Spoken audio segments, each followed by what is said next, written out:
Jets heading south to Florida this week, not to retire like many New Yorkers do when they make that trip, but to face the Jacksonville Jaguars, who sit alone atop the AFC South. The hot streak continues for the Jacksonville Jaguars.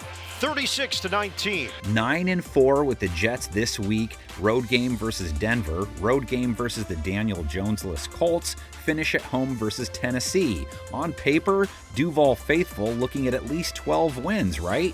Just can't slip up. Didn't last week as they won their 4th straight. He throws, deep shot, got his man! Tim Patrick.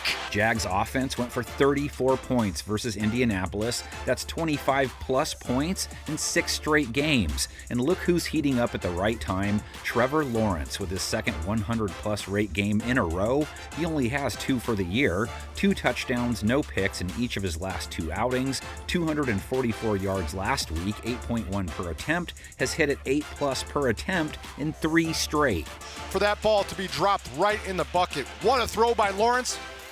What a catch. Didn't take a single sack on 30 pass attempts either, so why not keep the good times going? Jets defense just gave up 34 points to a Miami offense averaging 21 a game, only 5 teams allowing more points per game than New York. Running away from Brandon Stevens, and that's a tough coverage right there for Stevens. For the record, they held Miami to 2 for 10 on 3rd down and have been tough to move the sticks on in general. They held Tua Tagovailoa to 127 yards passing. 2 up on 3rd and 2, batted down and broken up.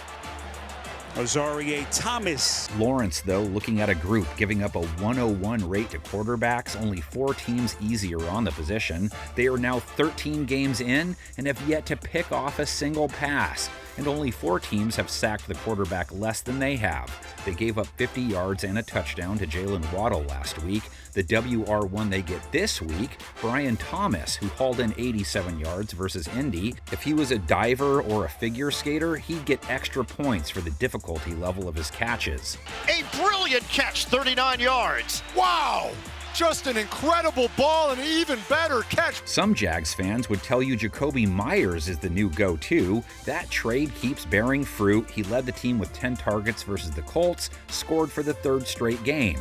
On a 1st down, 2.5 to go in the 1st. Lawrence looking end zone, wide open, touchdown! And Tim Patrick comes in off his best game as a Jaguar, season high 78 yards and a TD. Lawrence in the pocket. Cannot take a sack. Lawrence throws, touchdown!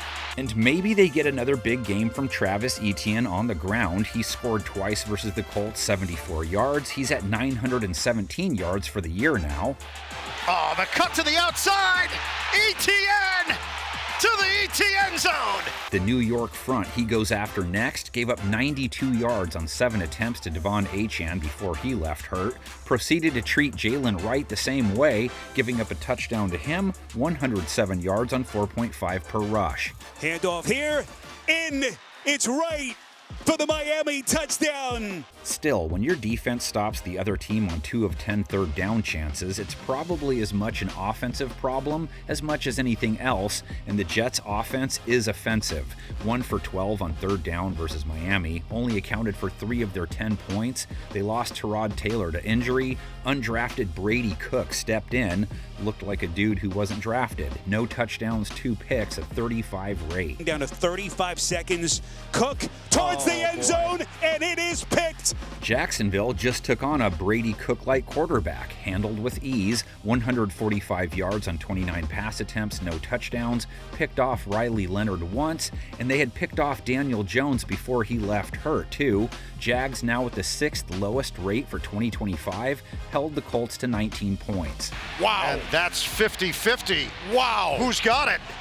And they're ruling it a pick. If they face Cook, they get a dude who just got buried 6 times on 30 pass attempts. They just let him free off of the edge. Cook tries to reverse field. There's nowhere else to go. Jacksonville's pass rush, only 1 sack a week ago, but it was the kind that had the refs doing the walk like an Egyptian dance, and it was at the hands of Josh Hines Allen, who has a sack in 4 straight games. You'd have to freeze frame it to see. It is out of his hand. when the knee hits. Jaguars DBs did give up 79 yards and 80 yards to Michael Pittman and Alec Pierce. Don't face a single Jets wide receiver coming in off a 40-plus yard game. Only tight end Mason Taylor cracked the 40 barrier. All game to get Mason Taylor involved, and they finally give him a target. John Mechie, 8 targets, 34 yards. Adonai Mitchell, 6 targets, 124-yard catch. And nothing from Breece Hall either, 43 rush yards, 14 carries. Jaguars just held Jonathan Taylor to 3.5 a run, so tough sledding on that front for Hall. Give it to him. He's stonewalled. He didn't get it. Jacksonville has 4 losses, 3 of them to teams with above 500 records, and 1 to the Joe Burrow Bengals. They've taken care of all the Jets-like opponents they've faced. New York's 3 wins, all versus sub-500 teams. This is a rubber match between the Jags and Jets. Faced each other last year. We backtracked to their one and only playoff matchup from 1998. 2006, Jets the recipient of that donut showing. On the day they honored their greatest offensive lineman, the Jaguars' current offensive line cleared the way for a rout of the New York Jets. Handoff, Fred going over the left side, look at him, first up the middle, touchdown, Jacksonville. Oh, this is too easy. I want more, a lot more. I don't even want you to smile. Feel good, but let's get more, let's go. The Jaguars responded to their coach's urging, scoring on 4 of their first 5 possessions. Let's go, let's mature as a team now. Let's go out and finish people, baby.